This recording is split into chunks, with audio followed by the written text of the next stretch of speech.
All right, hello everybody. I know I'm a little late, but it would seem I'm the only one here anyway. So,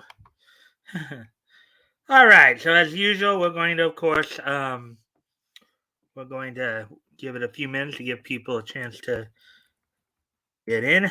Um, just so you know, hope everybody's had a good day. Good day today. We have some stuff going on for tonight. Some news stories.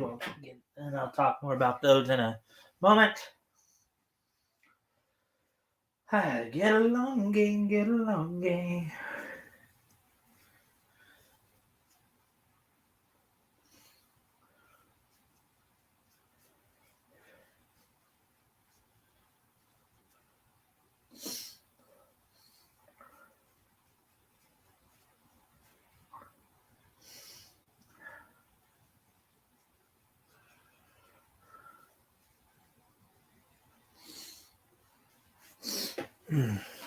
Anyways. La di dee da di da da di dee da di. Anyways. Yeah, we're waiting on the world to change. Yes, we are waiting on the world to change.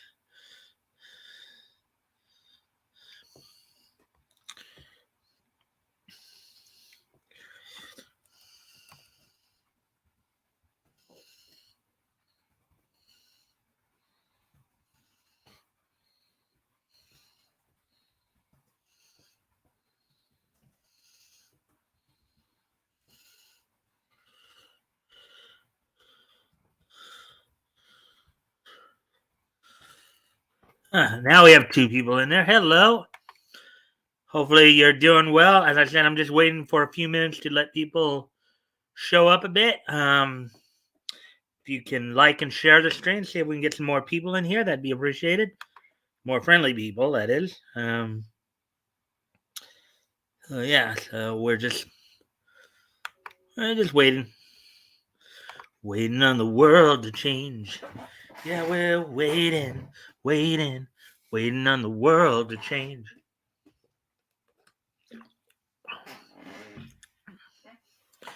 And you know all the more.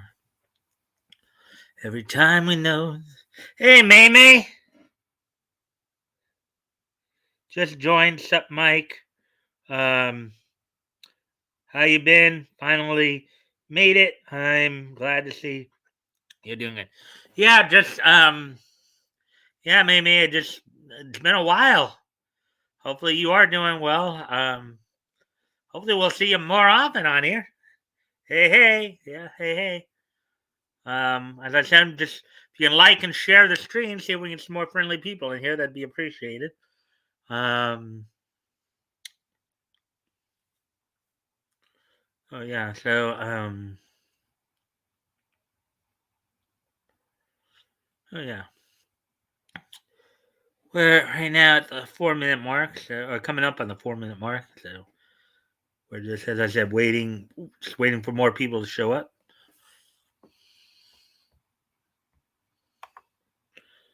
Anyways. So yeah.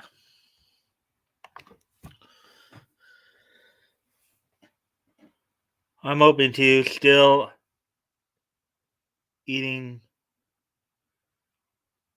still oh, you mean waiting for your laptop to get fixed? Huh.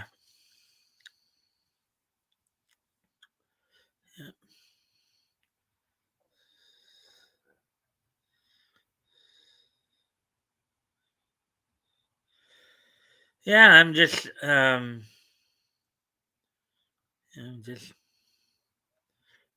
hey RJ. Got you on in the back. All right, thanks RJ. And if you can like and share the stream, see if we can get some more people.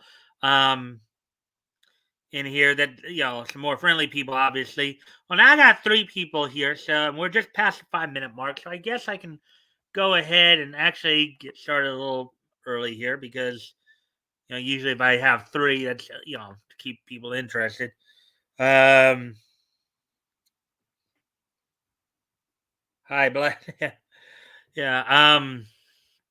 Yeah. So, anyways, tonight we're gonna be going over 5 stories. Tonight, 3 comics related, one anime related, and one animation related. Among the, of course, the first 2 stories we're gonna cover are from criticalblast.com, RJ's site, where we're going to talk about some of the awards that he's passing out for the Critical Blast site in terms of like best comic.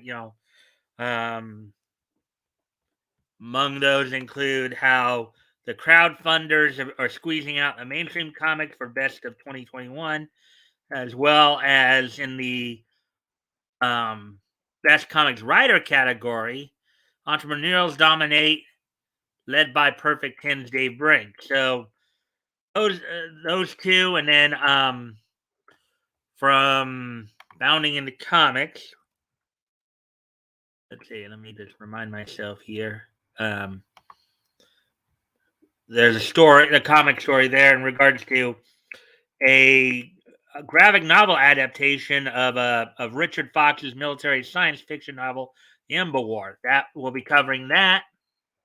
The anime side of it, the live action film adaptation of Goku Shufudo, Way of House Husband. They just dropped their teaser trailer, excuse me there. And then of course we got some Boondocks news. Apparently that they were initially going to do a Boondocks reboot for HBO Max. That now may not be happening. So we'll be looking at that a little later as well. So that's all the stories that are on tap for tonight. Let's see. Let's get. All right, so let's see now. Let's see if there's anybody commenting or anything. Let's see, I still got 3 people viewing, so yeah. And I thank you guys for the likes and shares. That does help with the algorithm. Also, let's see if we can get some more friendly people here. So with that, why don't we go ahead and get started with the articles? And I know RJ is anxiously awaiting because the first 2 articles I'm going to be covering, of course, are from his site on Critical Blast.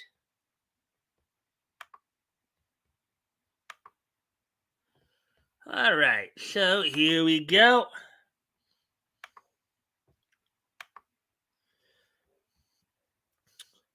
All right, so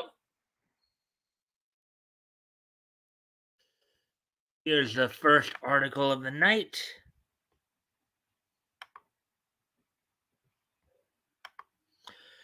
Crowdfunders squeeze out mainstream comics in best of 2021 competition. Article was submitted by Critical Blast staff on this past Sunday at 8:59. So I'm guessing it's 08. I'm guessing that's 8:59 in the morning. So just or 9, and I'm guessing that might be 8:59 my time, which mean probably 10:59 RJ's time. If him who did it. So perfect 10 here. Okay. See what this has to say here.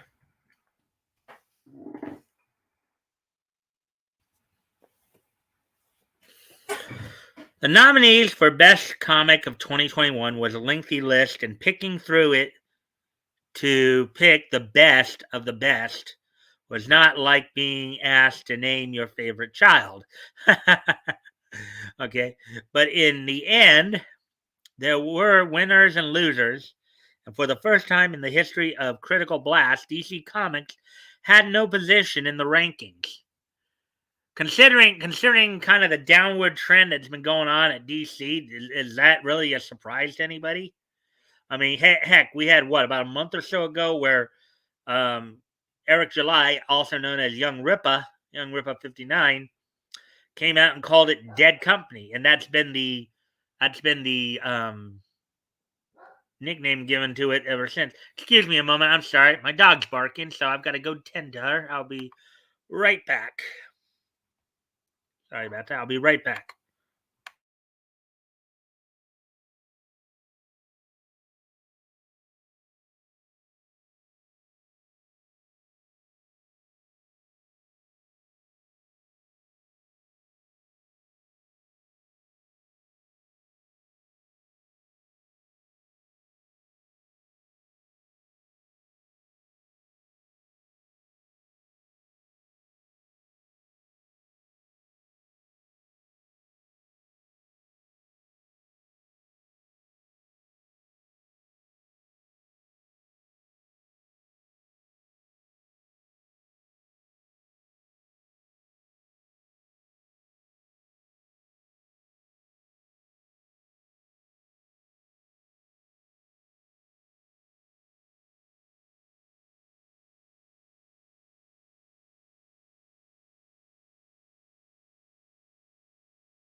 Alrighty then. Sorry about that.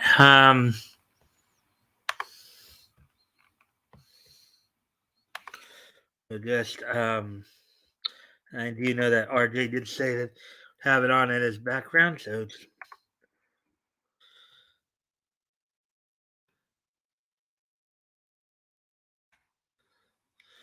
all right. So with that, let's get back to the article here. Yeah, but as I was just saying, of course, DC not being on the list is probably not really a huge surprise to a lot of people at this point.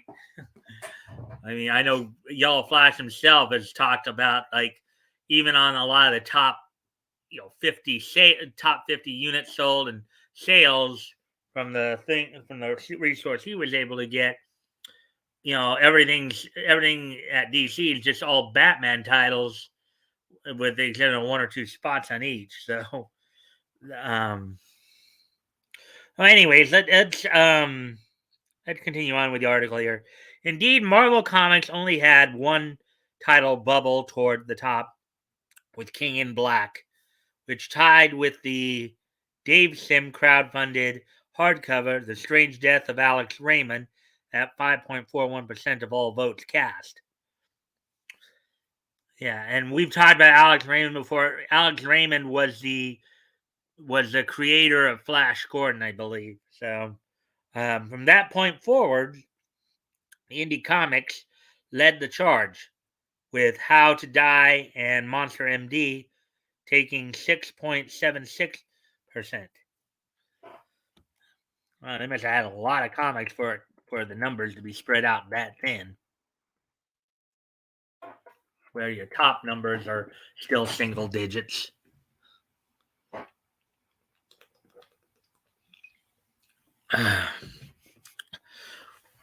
The much acclaimed fan favorite Common America from Iconic Comics took third place in the polls with a respectable 10.81% of the ballot, while there was a tie for second between 47 Furious Tales from Sinopa and Pocus Hocus from Big Bug Media or Bedbug Media, each having a strong 17.57% of the vote.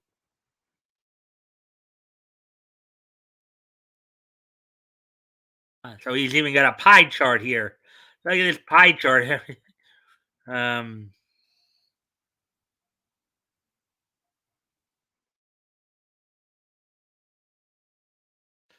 and according to the pie chart here, Perfect 10 got looked like over 20.25%.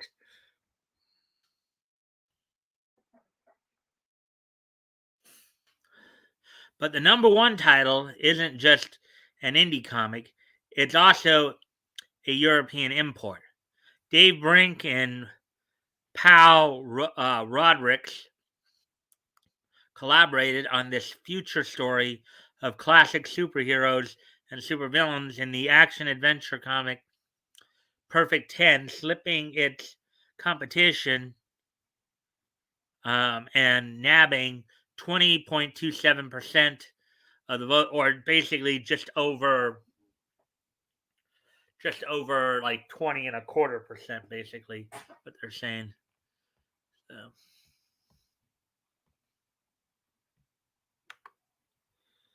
Mm-hmm. All right, so let's see. Congratulations to this up and coming team of talent for delivering a comic that uh, pro, uh,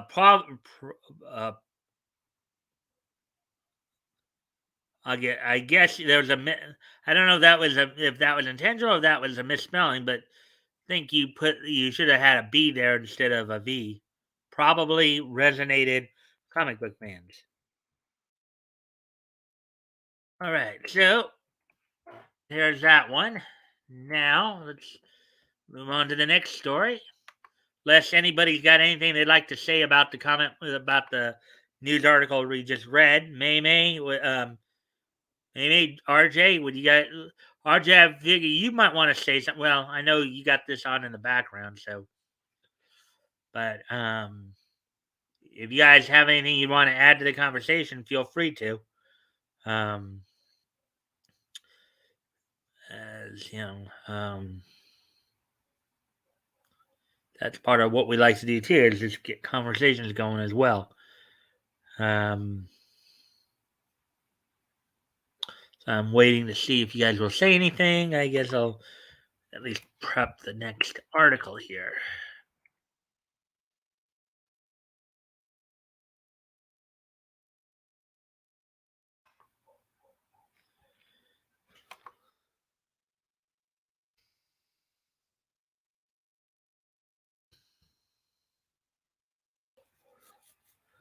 Let's see, anything to be said from the last article? I guess not.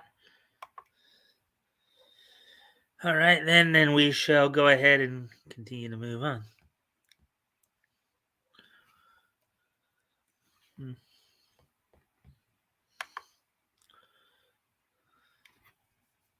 All right, well, we got 4 people watching now. Yay, 4 people. Alrighty then, so let's move on to the next article here as we are continuing on, and feel free, of course, to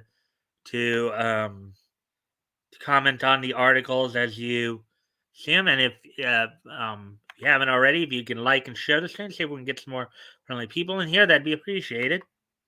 Anyways, let's go ahead and move on to this next article here. Entrepreneurs dominate Best Comics Writer category, led by Perfect 10's Dave Brink. Submitted by the Critical Blast staff this morning at 8:12 this morning. 8:12 my time, 10:12 probably theirs. So let's go ahead and get into this.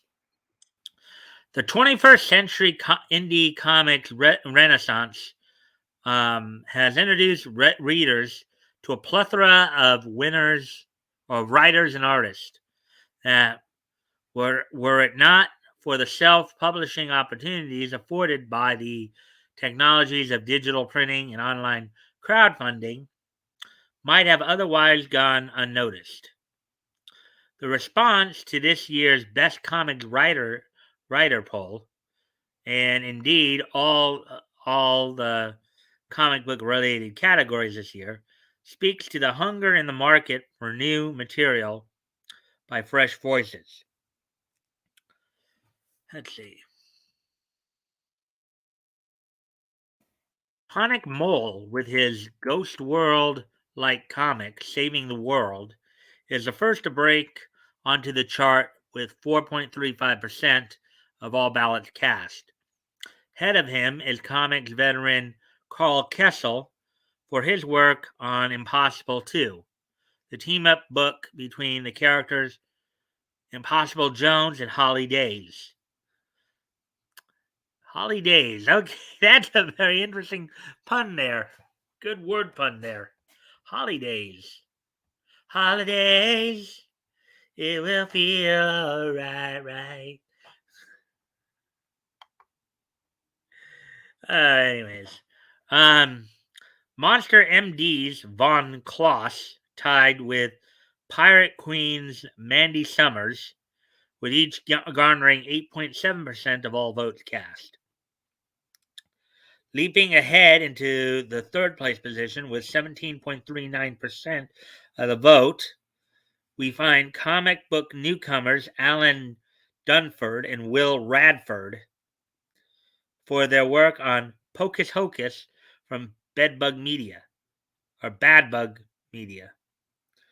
They are only narrowly edged out for second place by Sam Quinton with his 47 Furious Tales. And here's the graph again. Here's the psychedelic graph of Critical Blast. Psychedelic, baby.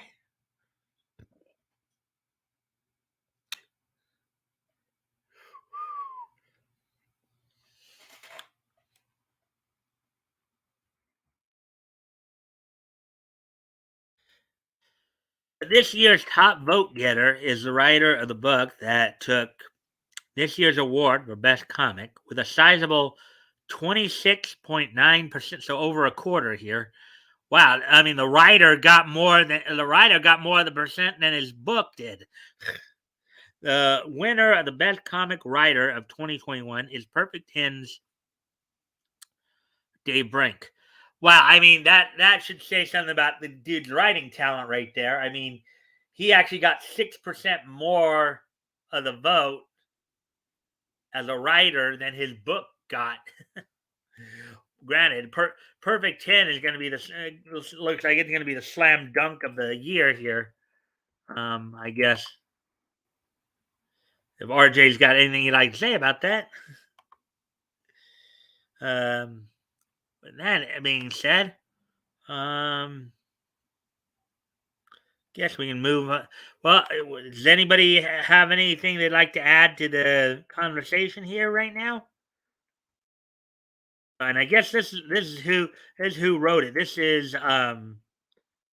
right here is Dave Brink. If you guys want to take a look at him, again, if you guys have anything you'd like to say about the first two articles, anything you'd like to add to the conversation, you're more than welcome to. Give you a chance to respond.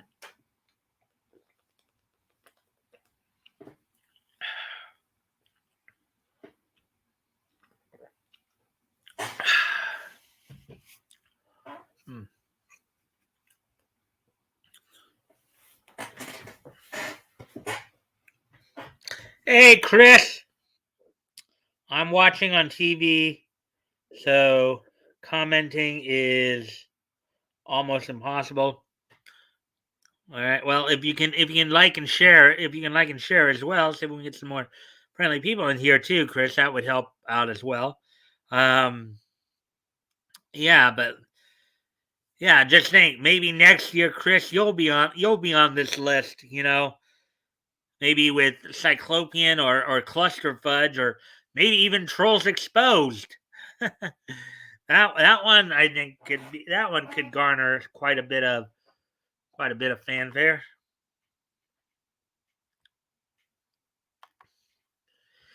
Anyways, I'd say give it to why we're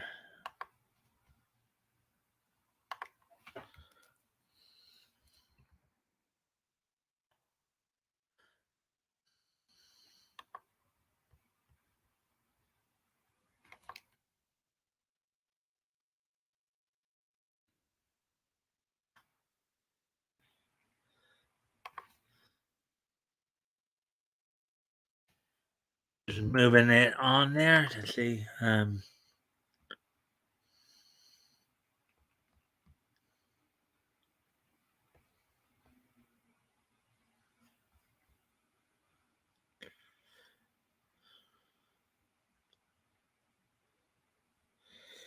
All right.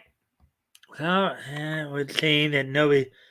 Well, thanks for being here, Chris. Hopefully, you're enjoying the content. All right. So, moving on to our next article, then here. Let's see. So, we're now coming over to Bounding Into Comics here.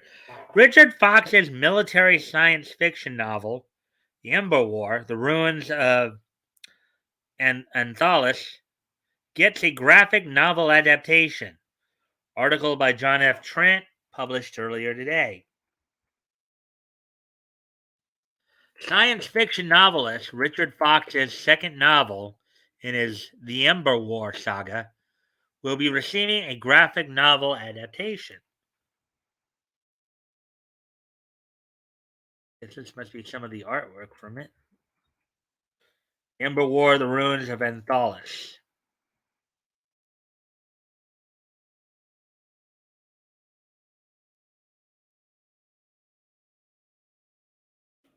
Adaptation is currently being crowdfunded on Kickstarter.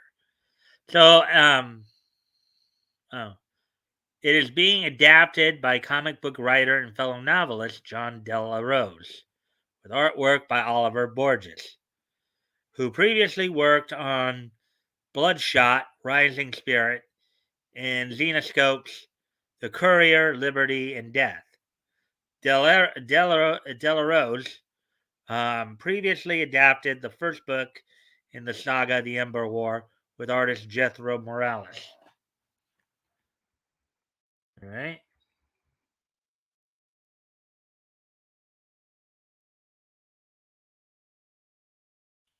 The official description for the series states an ancient Holocaust holds the key to humanity's survival. Only a sliver of mankind survived the Zeros invasion. With Earth's defenses in ashes, nothing can stop the aliens' inevitable return. The description concludes, quote, hope arrives from a cryptic message from a long-lost alien race promising the means to rebuild the shattered space fleet. Captain Valdar takes one of the last strike carriers, the Breedenfeld, and his shell-shocked crew on a desperate mission to the dead world. Unfortunately, humans aren't the only power that received the ancient message. Interesting. There's some more of the artwork there. Let's see now.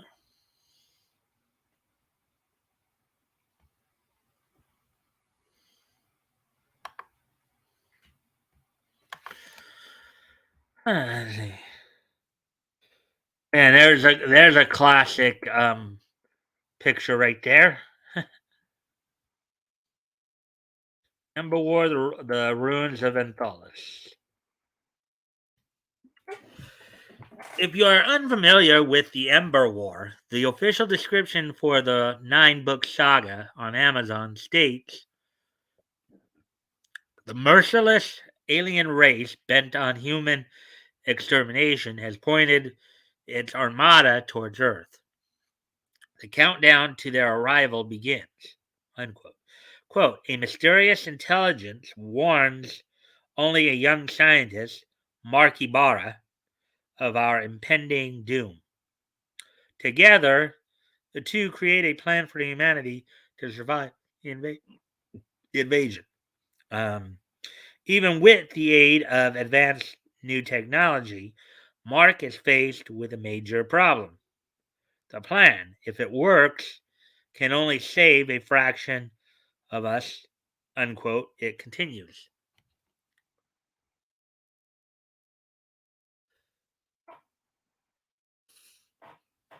It concludes, quote, who survives, who dies? How can humanity win the battle against almost certain annihilation with what will only be an ember of humanity left? Ember, of course, meaning small fire. Will it be enough to rekindle our chance for survival and strike back at the Zeros? Unquote. So apparently, the people who are writing the description of this story have a thing for fire, I guess.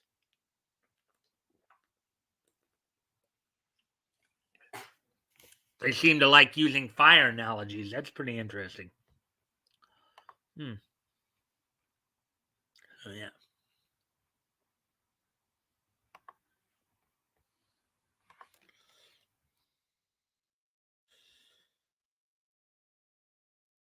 I guess these are some of the character shots in the book.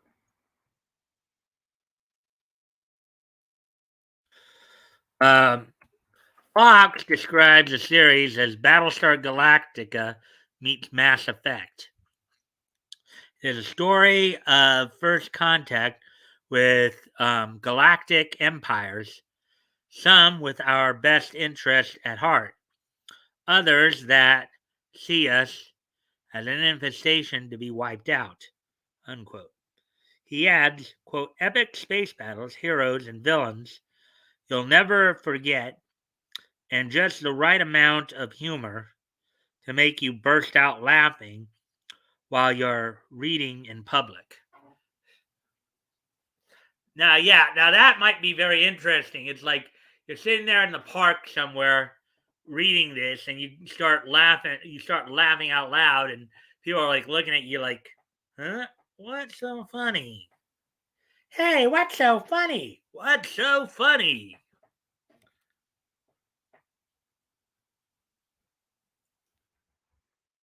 Hmm.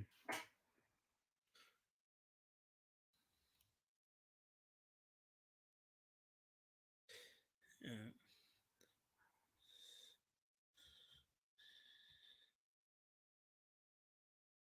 Let's see.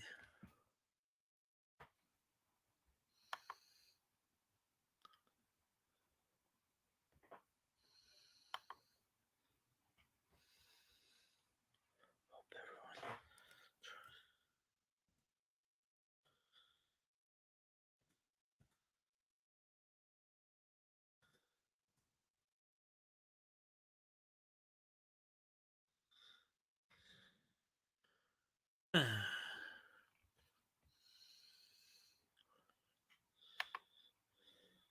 right.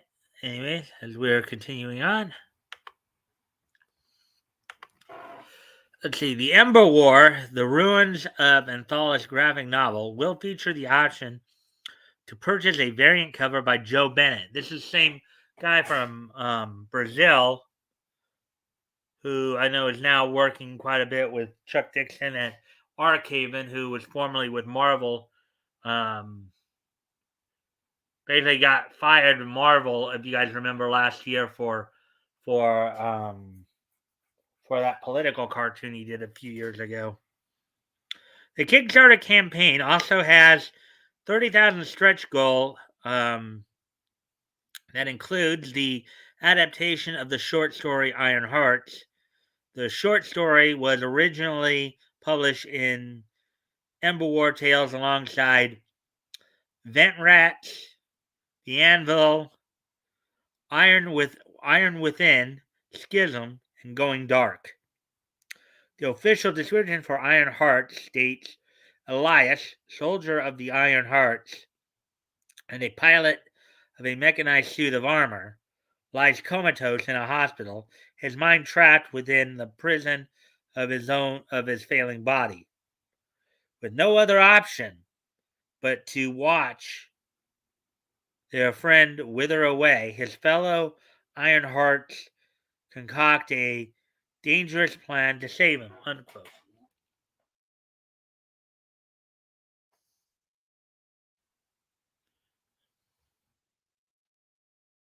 Ember War.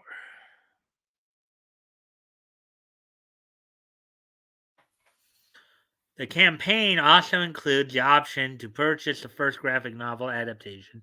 If you missed out on that campaign, you can also read the first volume digitally on arkhaven.com. Yeah.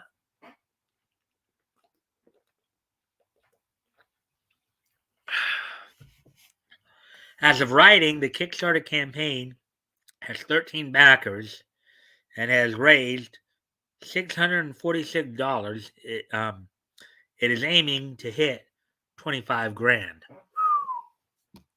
Quite a bit right there. More of the art there. Do you plan on backing the Ember War ruins of anthology? Well, I'm doing my part by, of course, sharing the information, getting the information out there to the best of my ability. And we got even more people here. Yay! All right. Well, hey, Mate. Let's see. Okay, I'm back to see on stream. All right. So yeah. And if you haven't already, if you guys can like and share the stream, that'd be appreciated. See if we can get some more friendly people in here. So with that, let's move on. That's the last of our comic stories right there. If anybody would like to add to the conversation there in terms of what we just read, you're more than welcome to. I'll give you a couple minutes while I finish getting this next story set up here.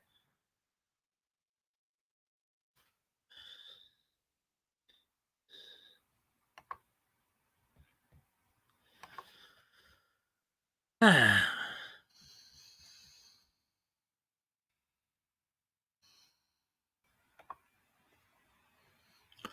right, let's see what just waiting around see if anybody's got anything they'd like to add yet to the conversation.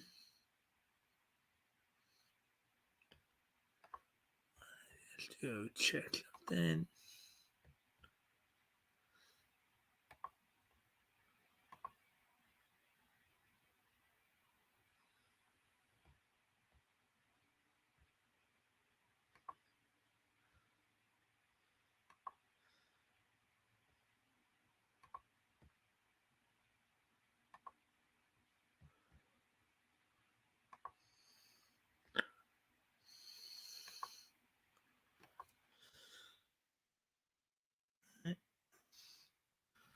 Good there.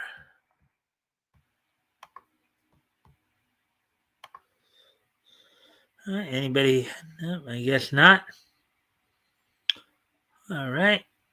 So we're back then. All right. All right. So I guess we'll move on to this next article here then.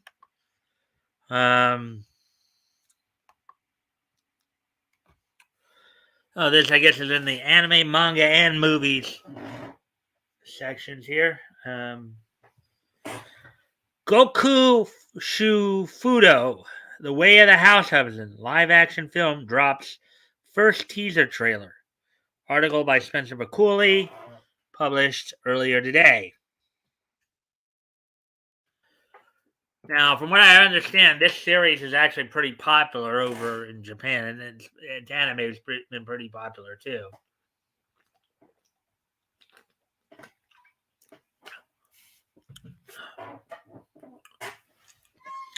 The upcoming live action film adaptation of Kosuke Ono's popular comedy manga Goku Shufudo, The Way of the House Husband, has officially received its first teaser trailer.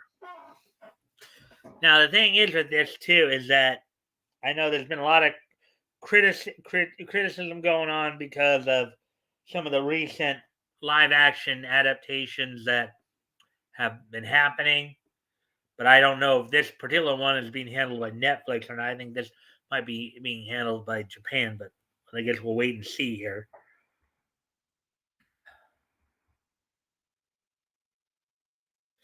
From Comic Natalie.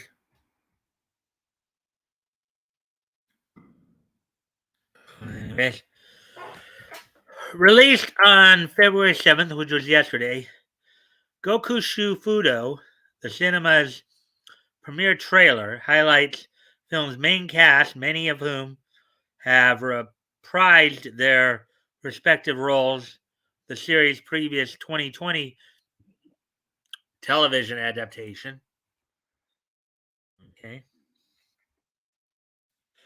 Returning cast members include the principal cast of Hiroshi Tamaki as Tatsu, the guy right there.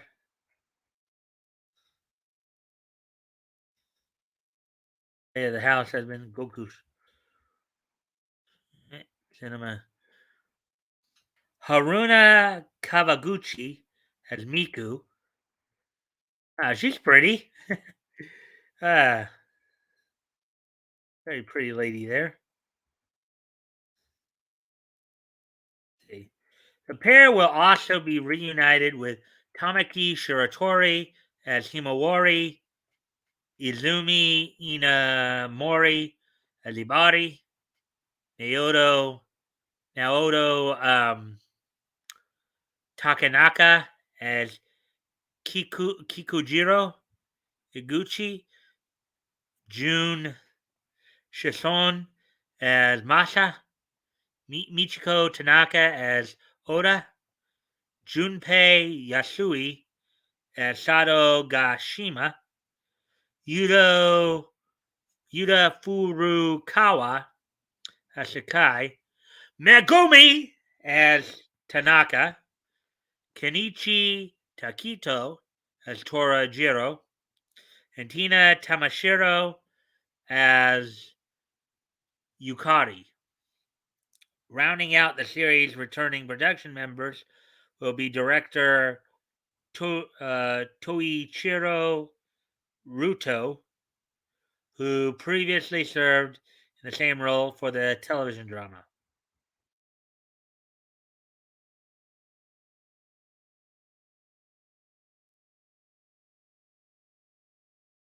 Written and illustrated by Ono, The Way of the House Husband follows the everyday exploits of Tatsu, an infamous but now retired yakuza boss who has left behind his life of crime in order to cultivate a new life with his wife Miku.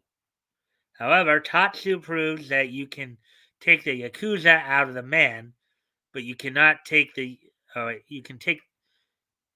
proves that you can take the yakuza out of the man, but you can't take the yakuza out of the. Okay, that doesn't seem to make sense.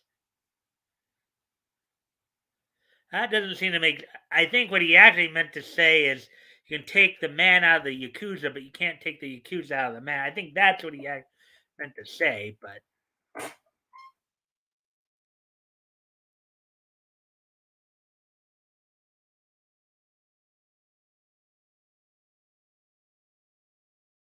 here's some of the manga. See, source Goku Shufudo, The Way of the House Husband, Chapter 6 from 2018. Chinshocha, words and art by Kosuke Ono. I don't think he's related to Yoko Ono, by the way. Let's see. Let's see if anybody's saying, "Hey, toys, how you doing, man?" Hopefully, it's a good anime for sure. Well, yeah, they've now. This article is about the live action film that they're doing now.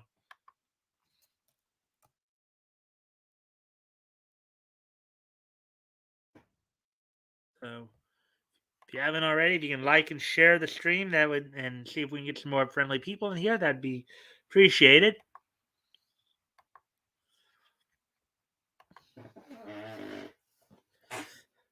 Taking up the role of housekeeper in support of his wife's career ambitions, the former gangster continues to address the day-to-day problems of his new domestic life with the same intensity and ferocity he would those who reneged on a deal.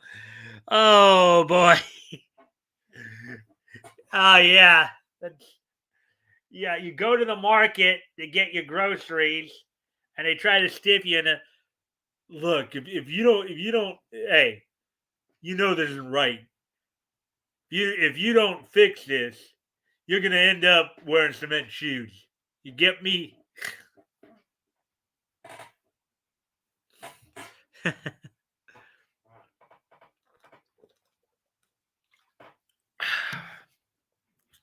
Anyways,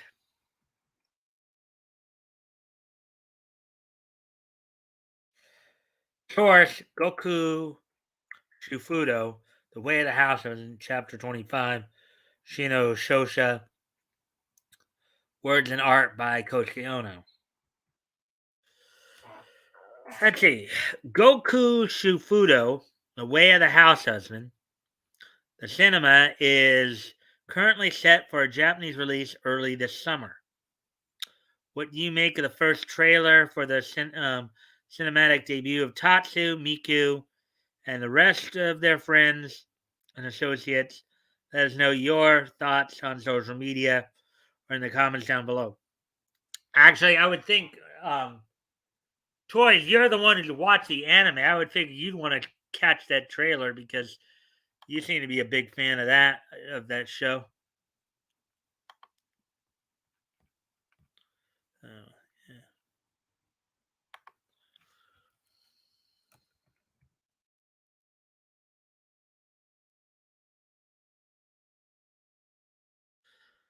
All right, so let's see now. Where are we at? Wow, not even pushing an hour here. Let's see about. All right, so we got one more story to go through, at least one more main story. All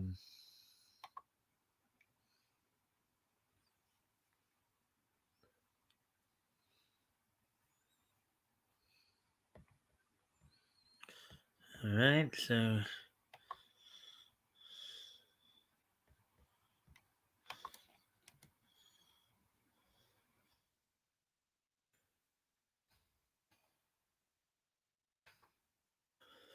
All right, so here we go.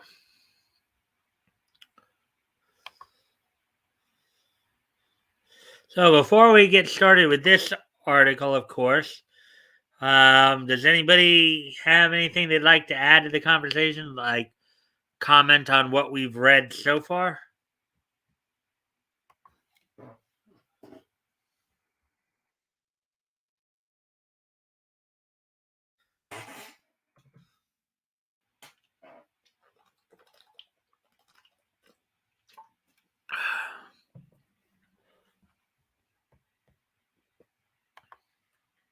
Give you guys a second or two to respond.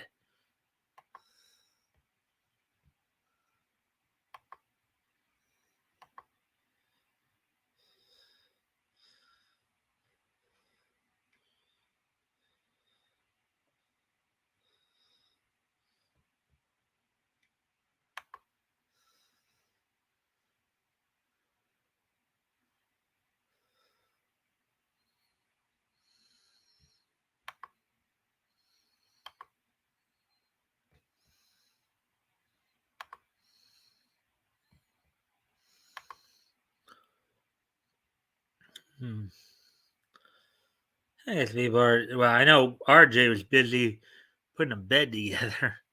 He was telling me earlier. Let's see. Anybody want to add anything or want to say anything about what we've read so far? Figured you have a little more to say about Way the House has been there, Toys. I know that's like one of your favorites.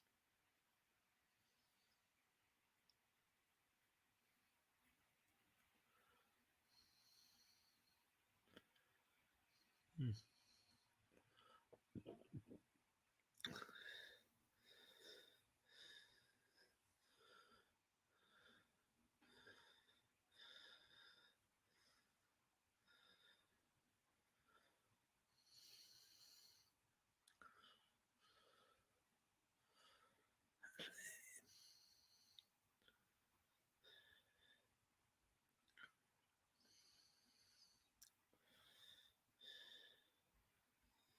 All right, there we go. We're at 50 minutes now, so I'll move on to the next story here.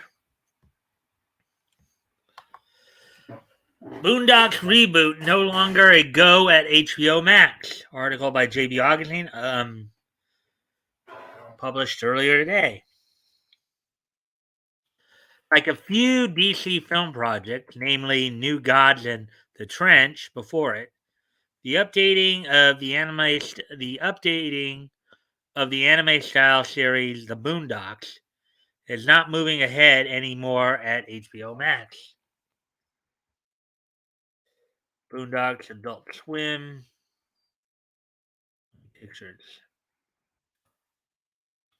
Star Cedric Yarborough spilled the beans of this letdown for the show's fans in an interview with One on One with Deuces, where he explained Sony Pictures Television, quote unquote, pulled the plug after hitting pause on the project in 2020, like 2 years ago.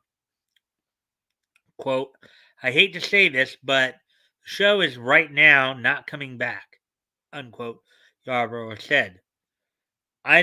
Quote, I don't know if this is breaking news, but we've been wanting to do the show, unquote.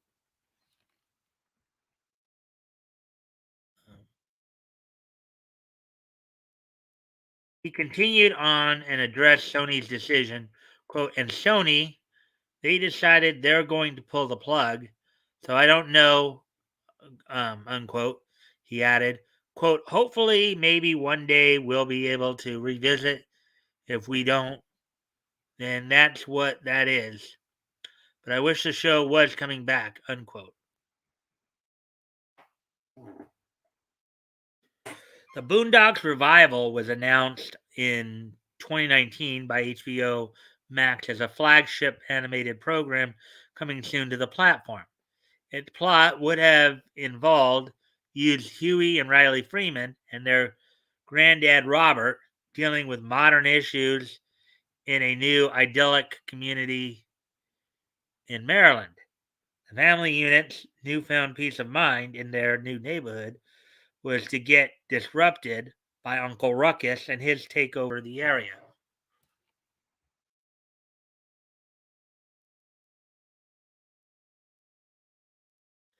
COVID put a hold on plans for the reboot, as it did so much more, and after waiting it out for a year and a half, Sony obviously changed their minds, even though the demand from the fan base is reportedly there. However, it's also been reported via Hypebeat Sony is, quote, seeking new options, unquote, for a new Boondocks based on the Adult Swim sitcom that ran for 4 seasons from 2005 to 2004. So they must have spread out those seasons pretty much. It took them 9 years to do 4 seasons.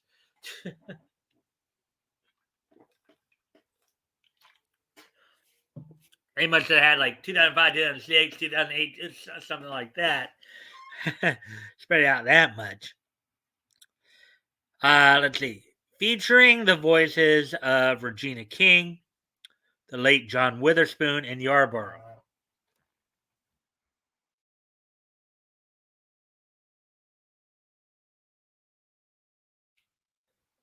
Let's see.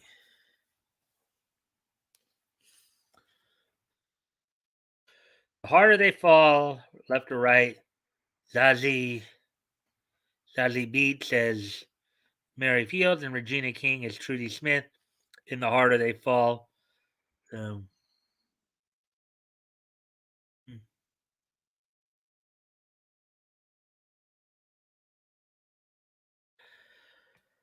during his interview with One on One, he looked back on the fun he had with VO sessions for the show.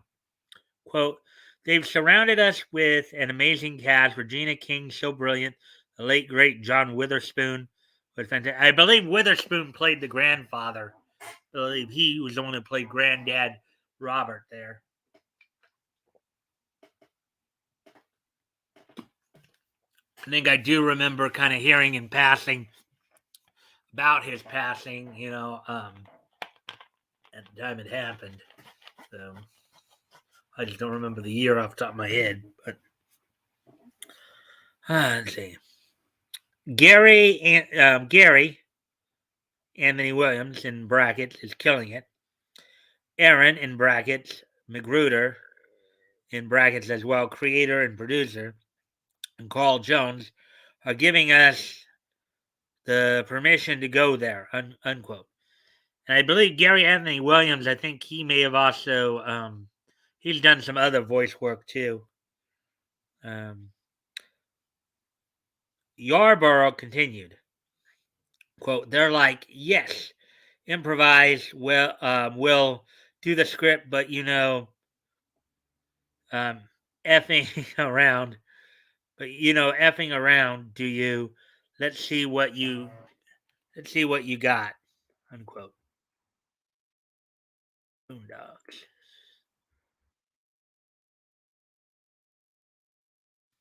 He concluded, that gave, in brackets, the show, bracket A, heartbeat. So I think that gave show heartbeat. It wasn't just a written show with black minds. It was also a written show with black arts as well. A live-action movie centered around Uncle Ruckus, backed by a Kickstarter, was also in development, but did not get off the ground either. Its campaign raised only $129,963 toward a goal of $200,000. That's still not relatively bad. That's like almost 65% right there of what they were looking for. That was supposed to support the budget.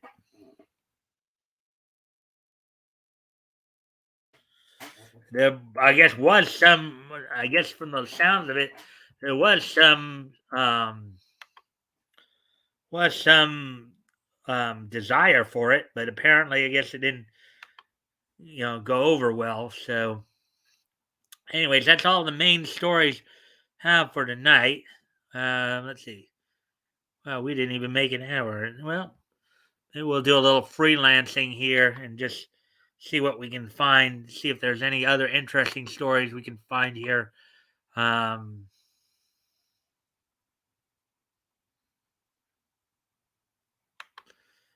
let me just go ahead and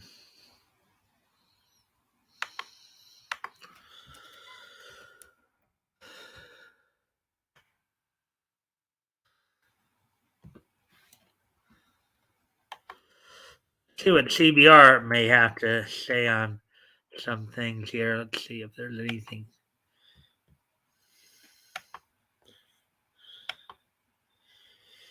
I'm gonna add obviously.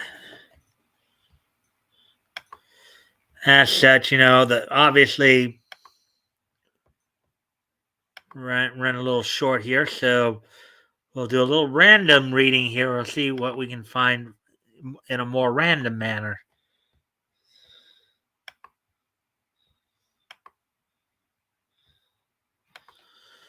Let me find all the stories. Oh, one dig. Well, apparently there's not a whole lot on a whole lot that happened today on according to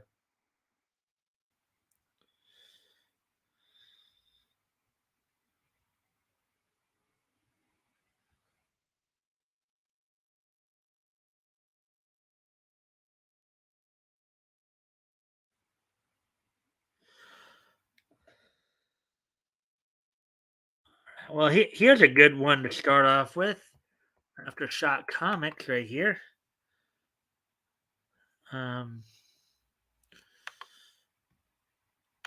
Let's see what this one's. Okay, so I'm going to do a little more random selections here now.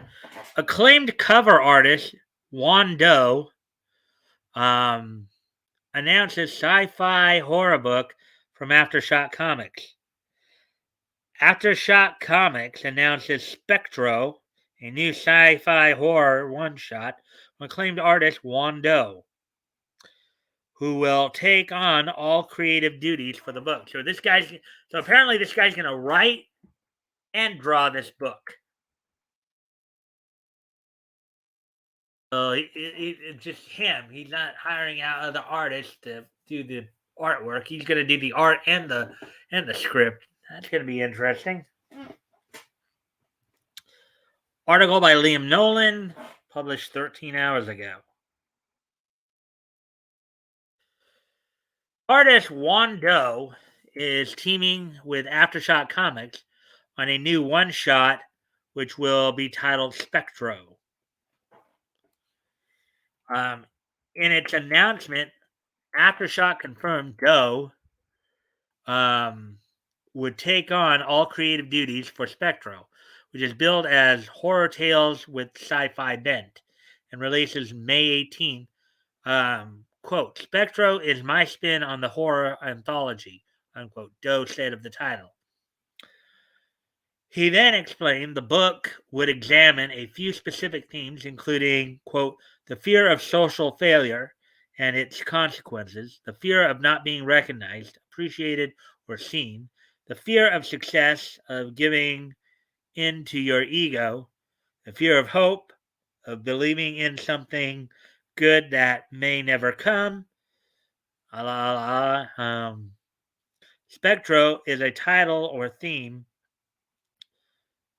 or Spectre as a title or theme is a reference to spectrography, to the breakdown of the spectrum of light, and I like the idea of a spectrum of stories, both visible and invisible, that could be explored, unquote.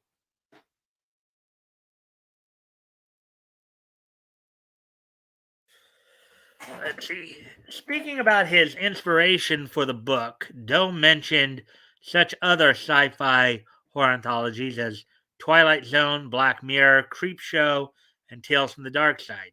Quote, with the name Spectre, unquote, Doe explained, I also wanted to evoke the vintage science fiction pulps I was a fan of, especially Weird Science from EC Comics. This book is an homage to that comic book ethos, unquote. Yeah. A lot of those sci-fi horror stuff came out like in the 50s, I believe. Doe also addressed his approach to art for the book, saying, quote, like most of my art duties in comics, it begins with the scripts, and the way the story unfolds plays a big part in the style of art. For Spectre, I knew that each story would have its own distinctive color palette, but I never know what any project will look like until I'm in the middle of it, and that's an exciting piece to be as a creator. Exciting place to be as a creator. The results are always a surprise, and if people have a great reaction to the art in conjunction with the story, then that's the best success you could ask for.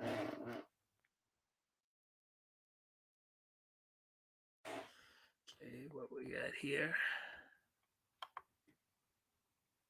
And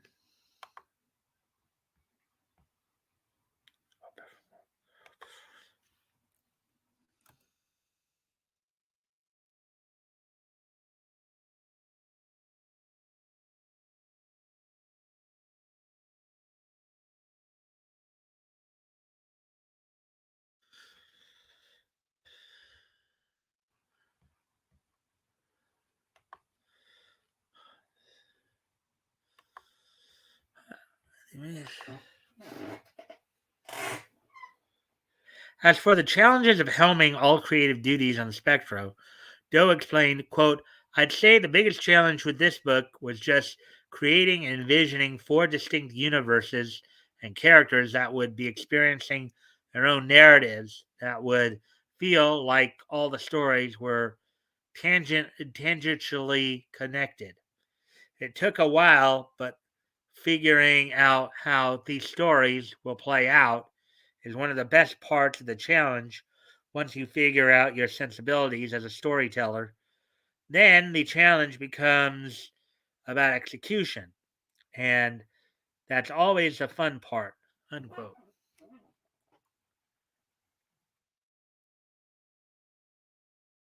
You can read the solicitation for Spectre below alongside unlettered preview pages for the title. So Spectre one shot, $7.99, 48 pages, color, coming out May 18th, 2022. Writer Wando, artist Wando, letterer Wando, cover Wando, incentive cover Wando. Let's see, a quartet of quintessential horror tales from the multi-talented Wando, presented in a single prestige format, one shock.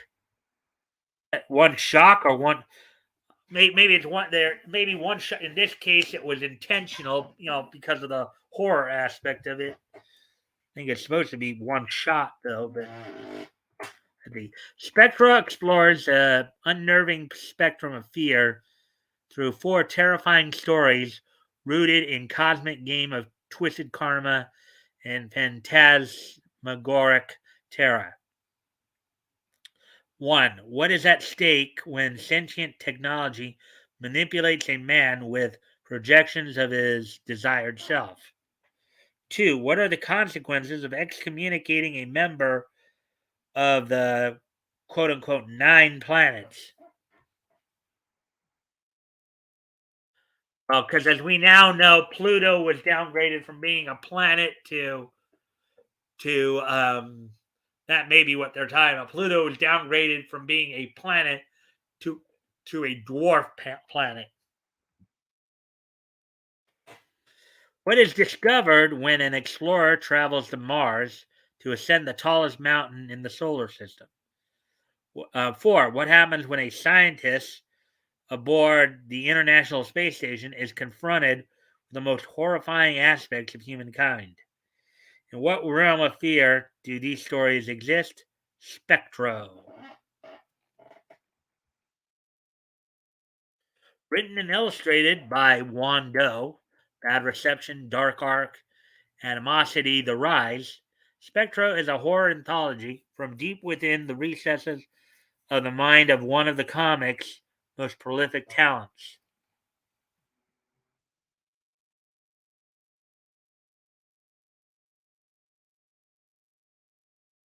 Here we go, Spectro. Wow. Kind of ghoulish. The skeletal hand on that young lady, on that woman is a variant cover, yes.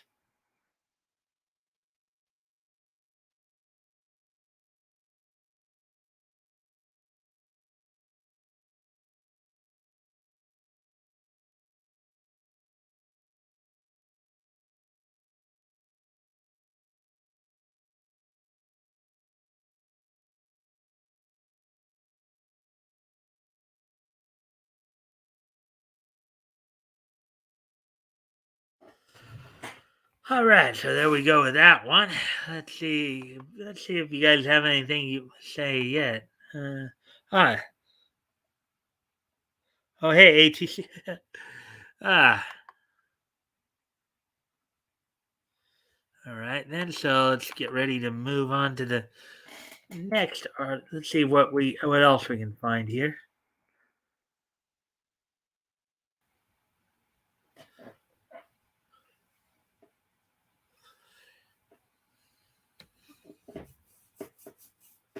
The Archer and Armstrong return with a cover homage to the original. Let's let's see what this one's all about. Let's see. Before I get into it, let me just check to see if there's a. Okay, no spoilers. All right, Archer and Armstrong return with cover homage to original 1992 Archer and Amp. Archer and Amp. Armstrong return with cover homage to their original 1992 series exclusive. The best buddies of the Valiant universe return in Archer and Armstrong Forever, a new series focused on a quest for immortality. Article by Jeremy Blum, published 12 hours ago. Yes, here they are right here. Archer and Armstrong. Archer and Armstrong, Valiant Comics' unlikely duo of martial arts teen prodigy, uh, and an immortal warrior, return in. So, if 1992, if he was a teen, he'd probably be. He'd be like my age now, like in his 40s. Turn in this May in a new series with a variety of covers, including an homage to their original 1992 series. CBR can exclusively reveal the covers on Archer and Armstrong Forever #1, the main cover drawn by Bernard Chang of Monkey Prince and New Superman with a hyphen, shows the odd couple dodging gunfire, with Archer carrying a possibly inebriated Armstrong on his back while preparing to fire his signature crossbow. So I guess that's what this picture probably is right here. Boy. They still got him looking like a teenager.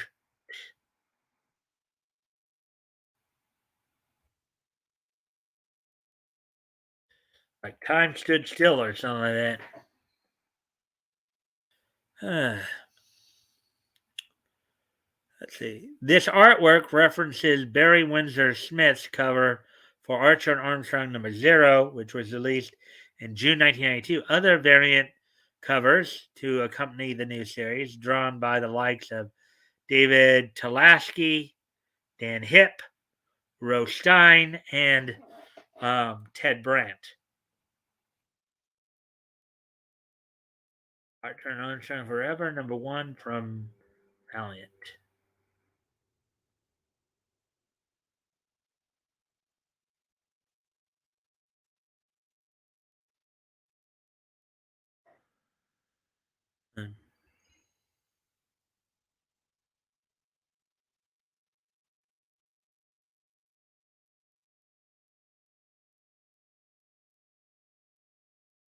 Oh,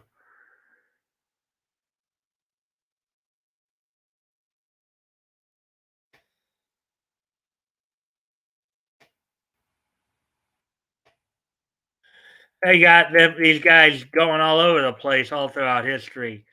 Cover A by Bernard Chang. Let's see, Archer and Armstrong Forever #1. Cover A by Bernard Chang. Cover B by David Talaski. Cover C by Dan Hipp. The pre-order cover, Search for Immortality by Rose Stein and Ted Brandt. Let's see, 1/250th burnt wood variant to be revealed. Blank variant. Let's see, Steve Foxy, who's the one who wrote it. Art by Marcio Fiorito. Colors by Alex Gumares. Letters by Hassan Otmane El Howell. On sale May 4th.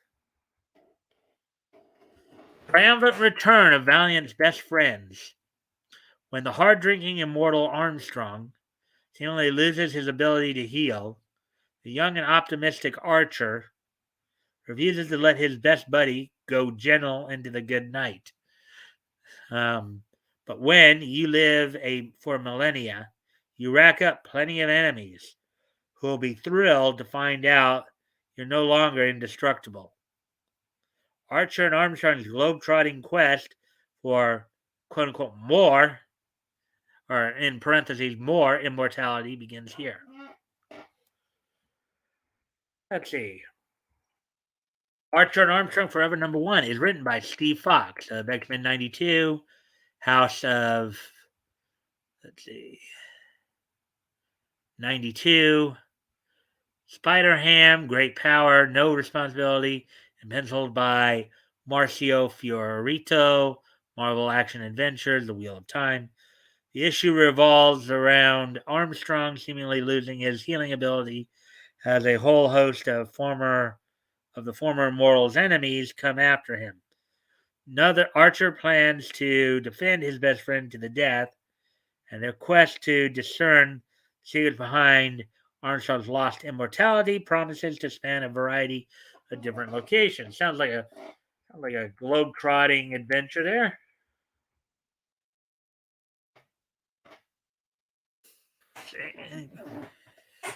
Anybody add? Not as of yet. The hour 15 mark. All right, so let's see now. Archer and Armstrong, also known as by their original names, Obadiah Archer and Aram Ani Pata, were created by Jim Shooter, Bob Layton, and Windsor Smith, and have a constant presence in the Valiant universe since their debut. Their original series meshed superhero heroics with the humor of a buddy comedy, as Archer discovered that he possessed superhuman powers, and Armstrong, originally a warrior born thousands of years ago before the birth of Christ, waxed philosophy on the state of the world while frequently drinking too much. Well, you drink too much, you eat too much, you smell too much, da da da. The duo's first comic ran for 26 issues from 92 to 94. After the Valiant Universe rebooted itself in 2012, a new Archer Armstrong series was released, running for 25 issues.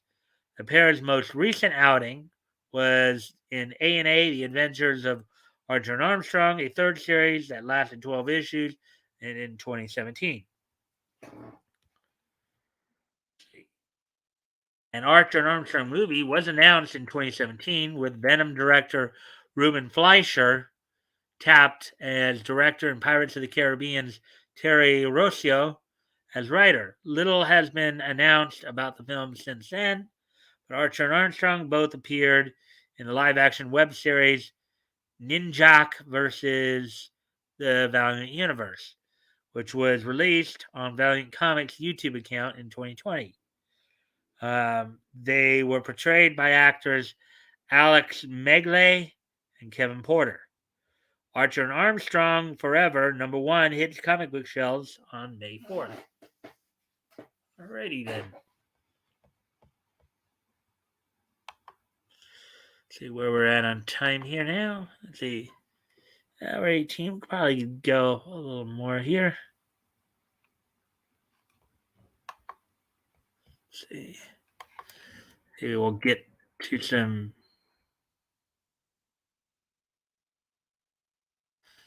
Let's go on and we do some anime stories here.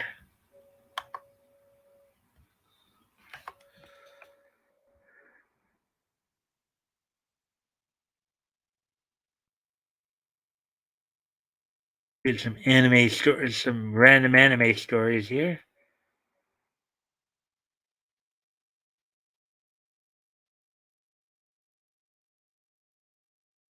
Yutaro reveals the truth.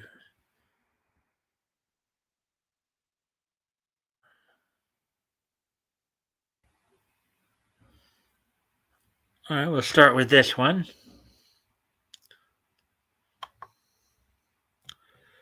All right. Overlord summons new character art for anime's fourth season.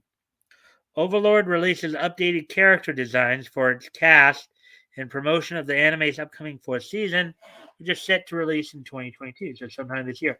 Article by Dylan Desir, published 13 hours ago. The Overlord has released several brand new characters, new character visuals for its main cast. Character visuals released by Natalie show the updated designs for Eins Uhl, Gown, Albedo, Shaltir, Bloodfallen, Orabella Fiora, Mare Bello Fiore, Costitus, and Demiurge. Demiurge. The image promotes the anime's fourth season, which will be released sometime in 2022.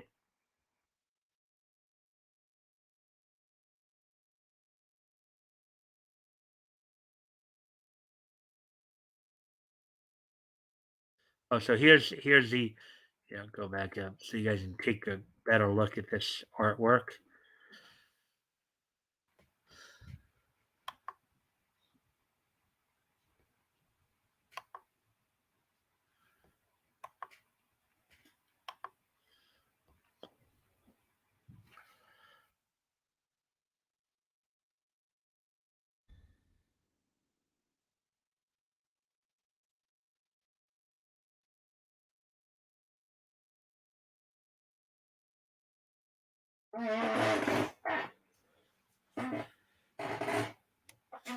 You always get the impression she's got something kind of naughty on her mind.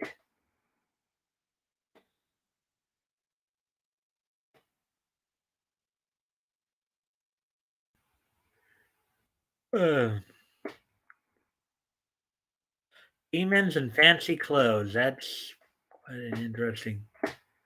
Oh, look at that tail. Look at the end of that tail. Ouch.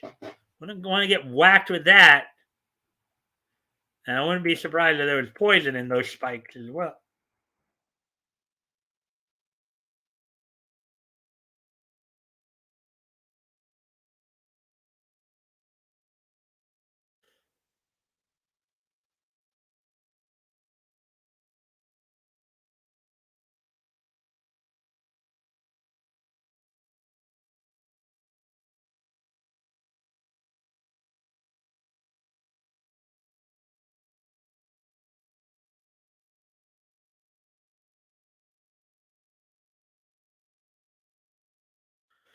A giveaway will be held on Twitter between February 5th and 11th, so at 11:59 p.m. to commemorate the release of the new design. So we're in that time frame right now. The 11th will be this Friday, of course. Fans who are interested can follow Overlord's official Twitter account at over low slash lord low slash anime and retweet the target post. At the end of the period, 20 winners will be chosen to receive a poster with one of the new visuals. Let's see. The upcoming season of Overlord is the fourth installment in the series and sees the return of the main cast from the first three seasons. 4 is produced by Studio Madhouse, continues the story that began in 2015. There is also currently a film based on the Holy Kingdom arc in development.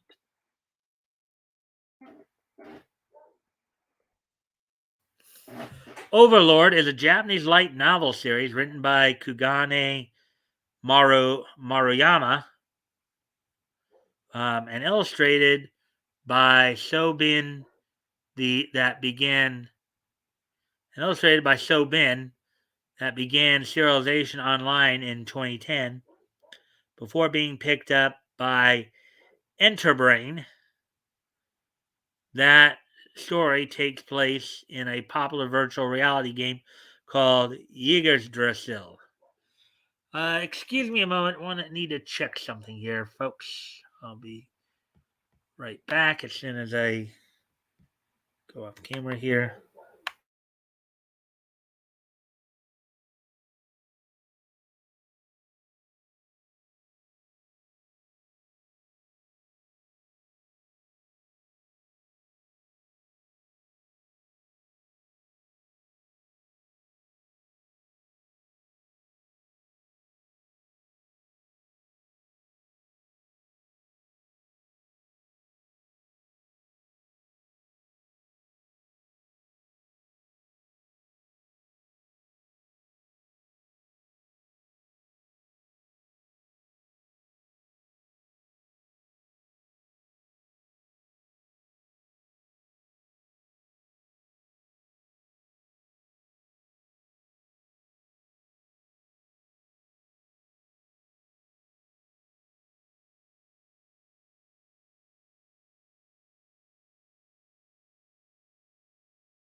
All right. Anyways, I'm back now. Sorry about that. Of course, I had to take care of the dog. All right. So let's get back to this article. Um, Overlord is a Japanese light novel series written by Kugane. Oh, okay, we read. Oh, okay, we got up the year where Momanga, Momanga, a skilled player and guild master in the game, decides to stay logged in until the game shuts down its servers for good. However, when the time arrives for the game to go offline, Momanga finds he hasn't been logged out, um, and that the NPCs have started to develop their own personalities. He then makes it his mission to take control of the game world, which is now alive, and investigate what caused the phenomenon. So it sounds a little bit almost like a isekai right here. Oh Lord seems to be a bit of an isekai. In 2014, the novels were adapted into a manga written by Satoshi Oshio and illustrated by Hyugen Miyama, which was serialized in the Kadokawa Shoten's Compase. Um, these novels were adapted into a TV anime series the following year, consisting of three 13-episode seasons and two compilation films, Overlord the Undead King and Overlord the Dark Warrior, which were released in February and March 2017, respectively. Season 4 of Overlord has yet to receive a premiere date, so it's coming. It's coming! Nobody can stop it. Nobody. Well, maybe they can. Just like they stopped the Boondocks reboot, apparently, like we were reading earlier. Anyways,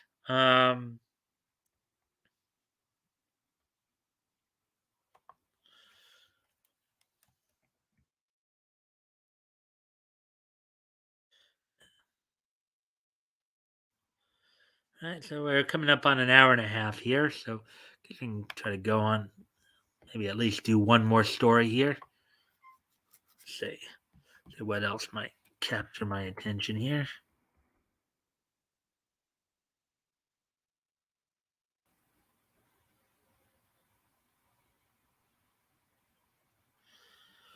Ah,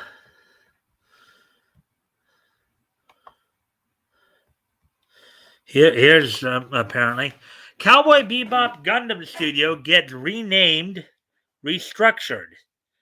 Legendary animation studio Sunrise loses its name and gets folded into the new corporate structure of parent company Bandai Namco. Article by Michael Lacerna, published 13 hours ago. All right. See what Sunrise, the animation studio behind Mobile Suit Gundam, Cowboy Bebop, and countless other iconic anime series, will now be known as Bandai Namco Filmworks. As reported by Japanese business site IT Media, the celebrated anime productions company is undergoing some changes as part of parent company Bandai Namco's larger corporate restructuring. Sunrise will be merged with Bandai Namco Rights Marketing, a division of the conglomerate that is dedicated to the toy and gaming giant's video releases, to form the corporation's new IP production unit, quote unquote. All of Sunrise's various sub studios, such as Sunrise Origin, which assist in production of My Hero Academia anime, and Sunrise Beyond, which worked on the Gundam Build Divers franchise, will be consolidated into Bandai Namco Filmworks' new office building, which has been named White Base, quote unquote, a reference to the ship that was used as home base by the heroes of the original Mobile Suit Gundam anime.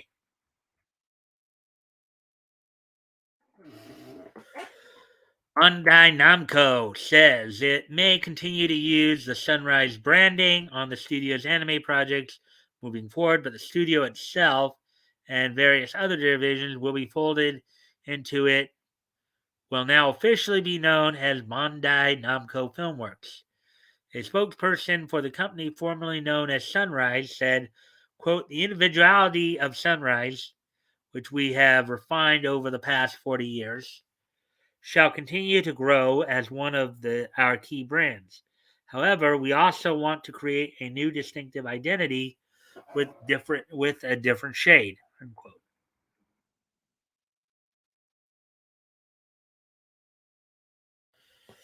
Sunrise was founded in 1972 by former members of Mushi Production, the animation studio created by legendary manga artist Osamu Tezuka, um, to produce animated adaptations of his works, such as Astro Boy and Kimba the White Lion. The new studio quickly became known for its mecha anime, the biggest of which was creator Yoshiyuki Tomino's genre-defining 1979 classic, Mobile Suit Gundam. In addition to Gundam, the studio is also known for producing a number of highly influential and critically acclaimed series, including 1998's Cowboy Bebop and 2006's Code Geass. I guess. At the time of the restructuring, Sunrise was working on a number of new Gundam releases, including the next film in the franchise, Mobile Suit Gundam Kukuru's Done's Island, which is a feature-length remake of an episode from the original anime series. Studio is also in the middle of production on a sequel to 2021's Mobile Suit Gundam Hathaway, though the film's producer previously stated that the sequel may be years away from the release date due to delays created by the ongoing COVID-19 pandemic and the ensuing quarantine. Mobile Suit Gundam, The Witch from Mercury, franchise's first entirely original TV series since 2015's Iron Blooded Orphans, is scheduled to premiere sometime this year.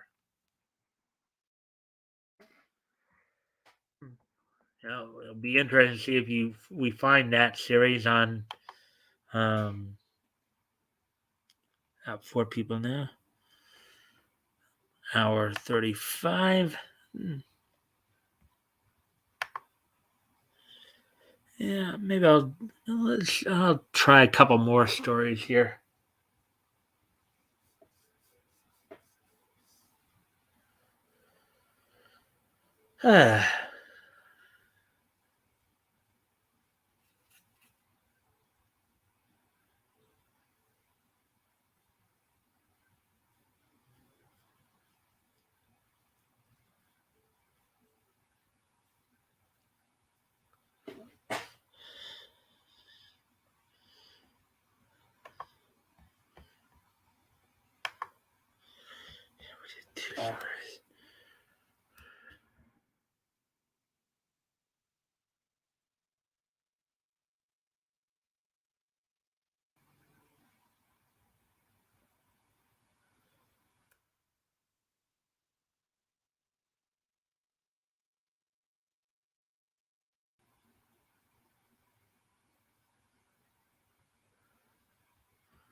All right, let's look at this one.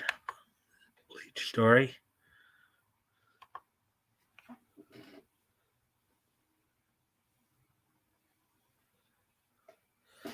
Bleach creator says Thousand Year Blood War anime will expand manga story. Bleach creator Tide Kubo says that the upcoming Thousand Year Blood War anime will, and we talked about this. This is apparently going to be coming out soon. The War anime will feature new elements that expand the story of the original manga. Article by Michael Lacerna, published 11 hours ago. There's Ichigo right there.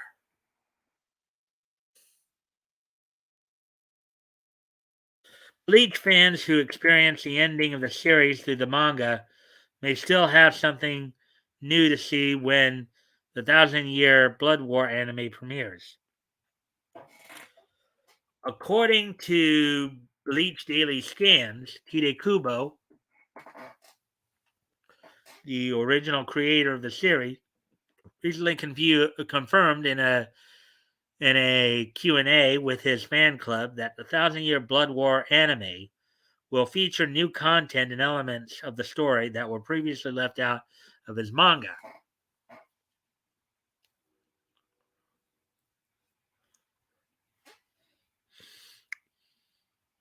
Specifically, Kubo reportedly stated that the anime will finally reveal who attacked Rukia during the first Quincy invasion. Kubo did not name any other changes or additions to the story that he may be making for the upcoming anime adaptation. But it appears as though the new season may be more than just a direct adaptation of the original finale of the series.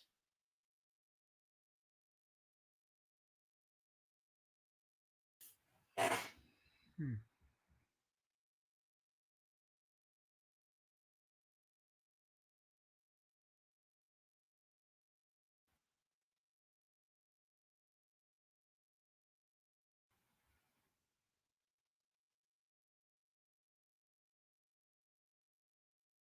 Wedding invitation.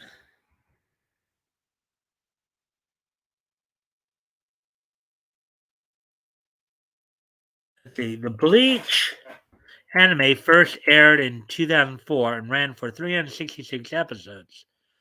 Despite being one of the biggest anime series of its era, the show came to an unexpected end in 2012, 4 years before the manga wrapped up the story of Ichigo Kurosaki and his dealings with the Soul Society. Fans spent the subsequent years lobbying for an animated adaptation for the remaining chapters of Kubo's supernatural shonen epic, and their wishes were finally granted in 2020. With the announcement of Bleach, Thousand Year Blood War, a new continuation of the anime series that would pick up where the original show left off. A first trailer. It's kind of like what they did with Inuyasha as well, with the final act. It's like Inuyasha came to an end after 167 episodes, and then they added one more. They put in one more arc, the final act arc. Of course, now you've got Yashahime that they just did. The first season of that. So let's see. A first trailer for Thousand Year Blood War was finally shown in 2021 at the most recent Jump Festa convention, where it was also announced that the series would premiere in October 2022.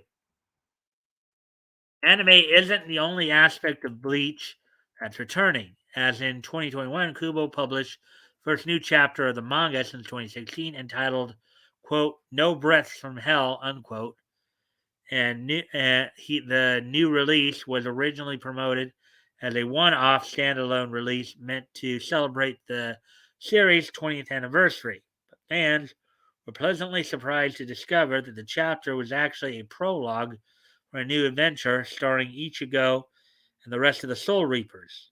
Since the chapter's release, neither Kubo or publisher Shueisha um, have even mentioned the possibility of further continuations to the series. But many fans have already come to the conclusion that a sequel series is inevitable. Yeah. Oh boy. Yeah, they might want. Shueisha may seriously want to consider continuing it then, because that could be kind of messed up to sit there and hype that thing up like that and then just totally let it die. That would not. That would make probably a lot of fans very angry with you. Japan, don't follow what U.S. companies have been doing. Okay, don't screw with your fans, please. You guys are doing great.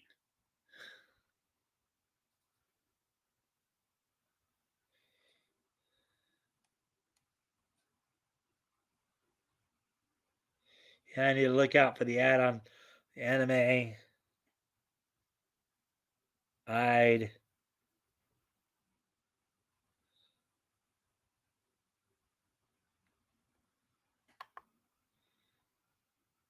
I guess I'd be ecstatic if they adapt We Do Not Love You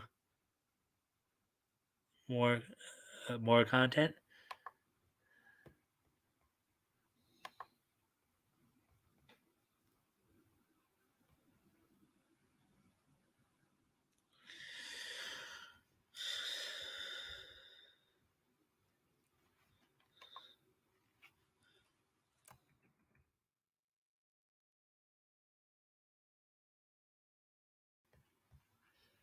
As we continue with the continue, Tide Kubo's Bleach was first published in 2001 and is still one of the most popular shonen manga series in the world, with a circulation of over 120 million copies.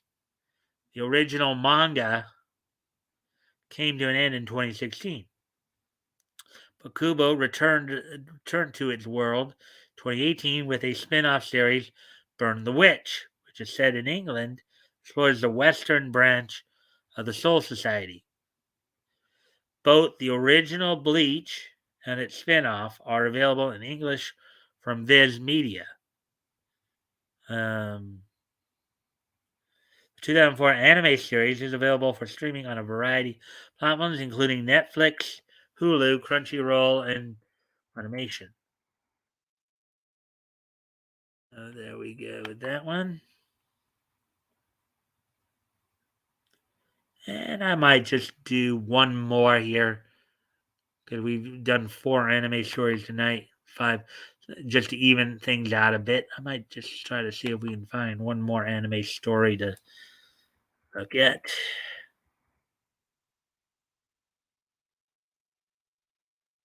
All right, this I'll have to read kind of quickly because we're kind of towards the end of time. But the best rom-com anime to watch after Horimiya.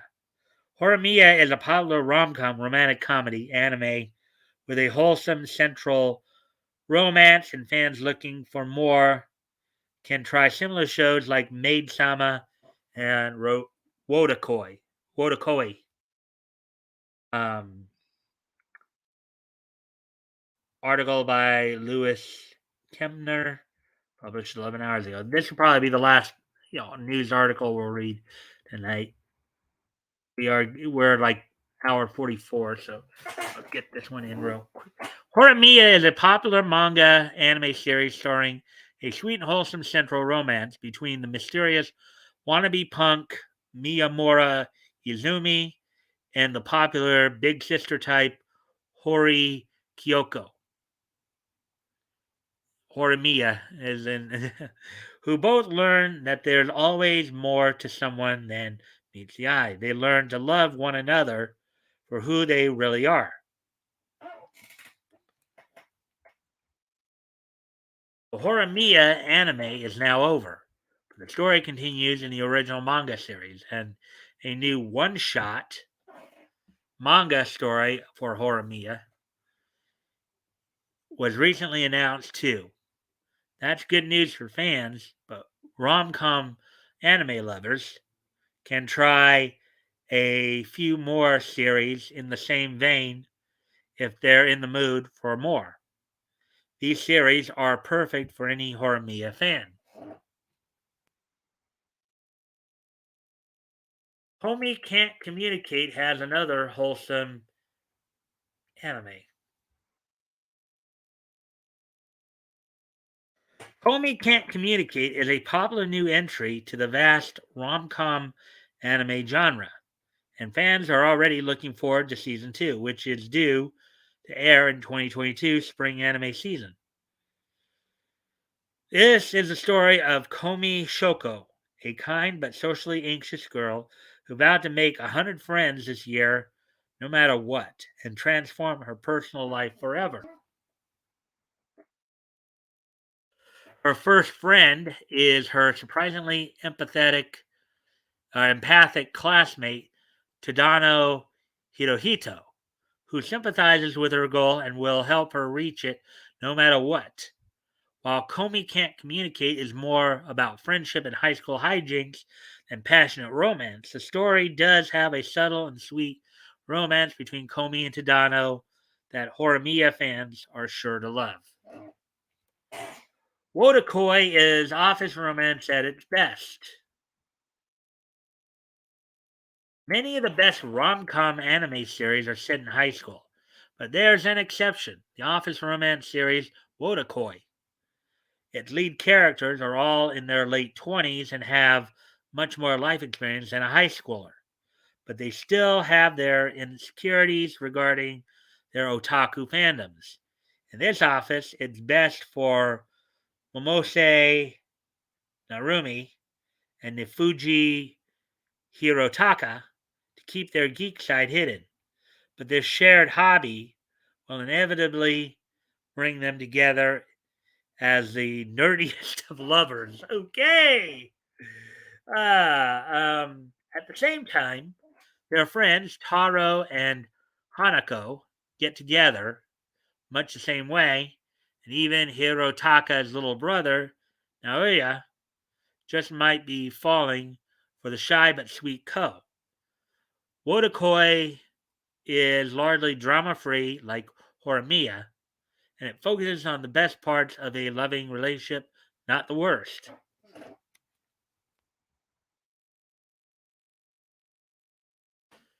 Maid Sama also features a strong heroine. Let's see. Yes. All right. Let's see.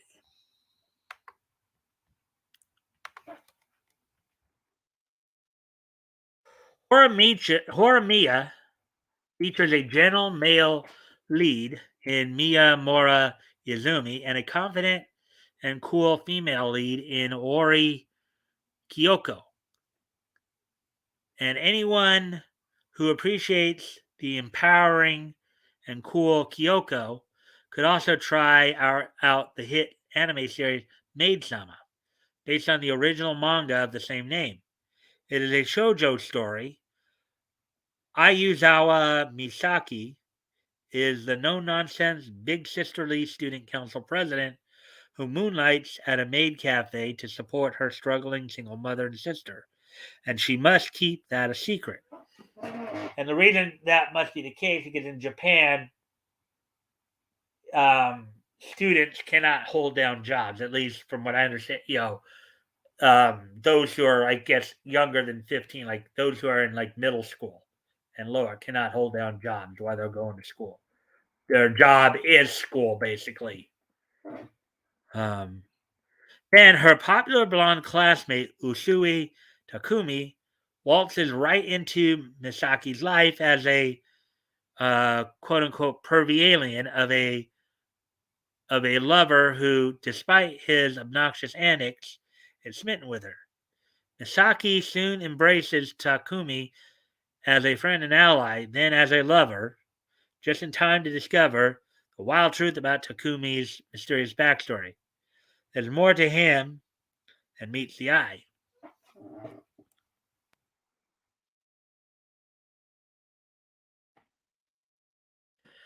Science fell in love, so I tried to prove it is about the science of romance. Okay. It's funny how some of these animes in recent years are coming out with these long titles like this, these like sentence like titles, full on sentences. That'd be quite distracting. You're sitting there, you trying to do your work, and you got this buxom beauty behind you, like sitting there, like, hey, come on, it's time. Let's go play. Anyways, Science Fell in Love, so I tried to prove it, is a short, okay, is a short, sweet, and educational romance series set in grade school where fellow science students Himura Ayane and her beau, grade school, set in grad school, okay, not grade school, where fellow science students Himura Ayane and her beau Yukimura Shinya are determined to run experiments to prove one thing, whether or not they're truly in love. Neither of them will just listen to their heart, but instead measure their pulses, crunch data, make pie charts, and anything else they can think of to verify their amorous feelings.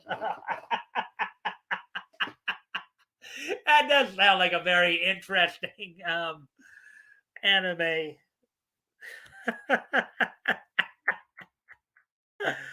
That does sound like a very interesting anime indeed. Ah, the science of love.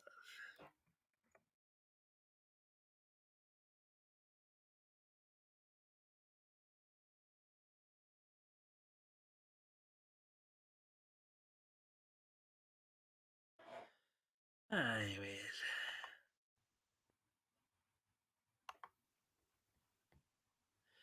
their peers think this is just a silly game, but Ayane and Shinya take it quite seriously, and fans will soon see themselves just how hot their passion burns.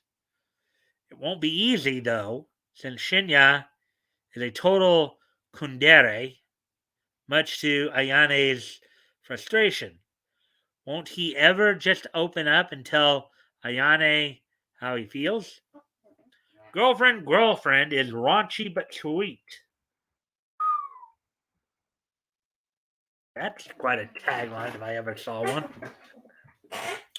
Mukai Naoya is a hapless protagonist of the short but wild rom-com series Girlfriend. A kind but wacky boy who's determined to take his loving relationship with Saki to the next level, while also accepting the shy but charming Nagisa as a second and equally valid girlfriend. Oh boy, this guy's playing with fire already, trying to date two girls at the same time. Let's see.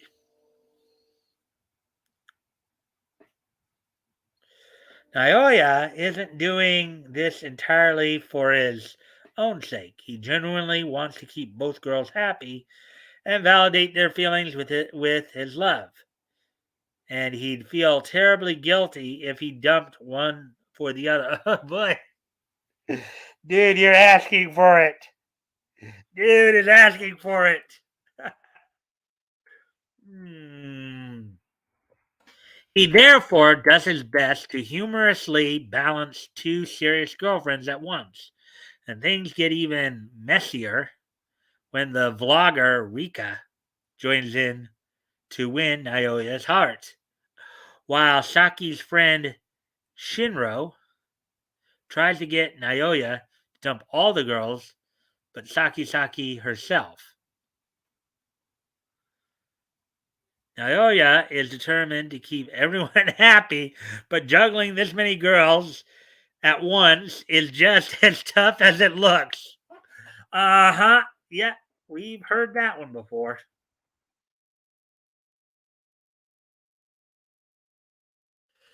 All right, so there we go. So that's it for that. Let's see, we're coming up on 2 hours.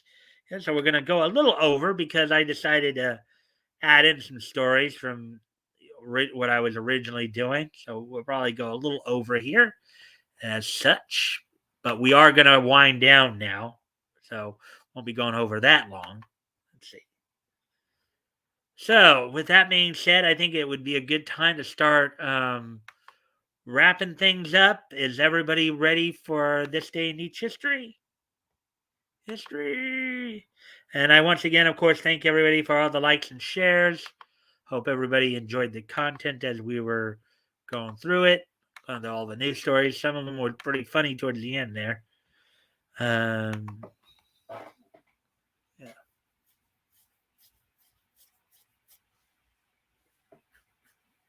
So actually, I think we ended up going through 11 stories tonight. Originally 5, but I added like 6 more there, I think.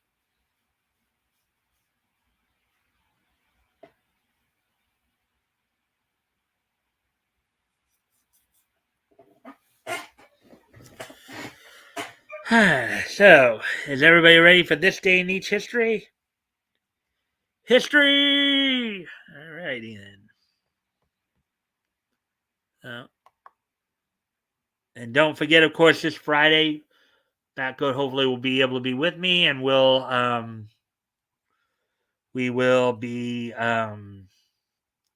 of course be finishing up our coverage of September 1938 comics that went on sale um, with we're talking about United Features Syndicate, Tip Top Comics number 30, Volume 1, number 30. We'll be looking through that one. So, anyways, let's go ahead and get going on this day in each history. So, today being Tuesday, February the 8th, 2020, let's take a look back at this day in each history.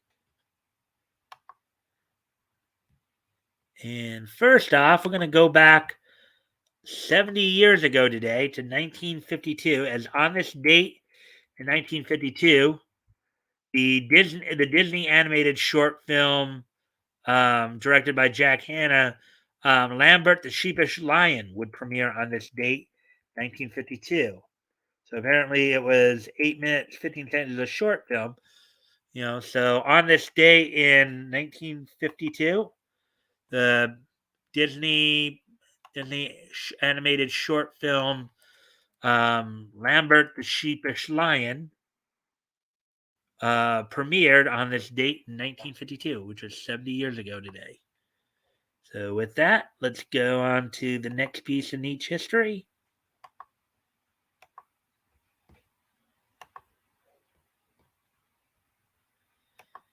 As we go back 40 years ago today, we head up to 1982. As on this date in 1982, from Vancouver, Dean Ho, former at that point former WWF World Tag Team Champion, Sonny Myers, not to be confused with the Central State star of the 50s and 60s, win the NWA Vancouver International Tag Team title from Ramon Torres and Tiny Anderson up in Vancouver. So on this date in 1982, Dean Ho and Sonny Myers win the NWA Vancouver International Tag Team title from Ramon Torres and Tiny Anderson. So there we go with that one. And finally, our final piece of history that we will look at.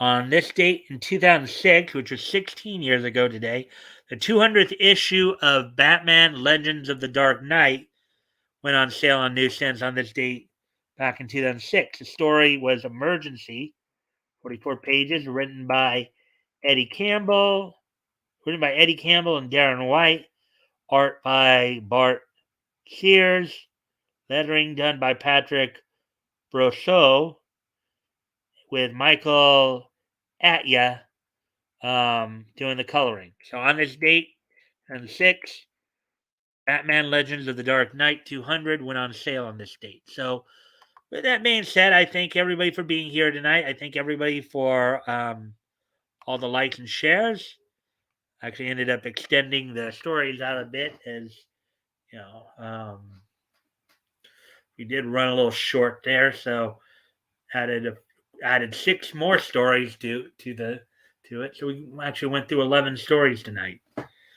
So with that, guys, I thank everybody for being here, and I hope to see everybody back tomorrow. And don't forget, Friday, of course, as I said, we'll be finishing up our coverage of September 1938, which we'll be looking at Tip Top Comics Volume 1, number 30.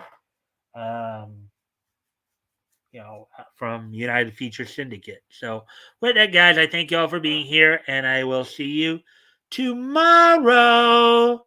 Bye.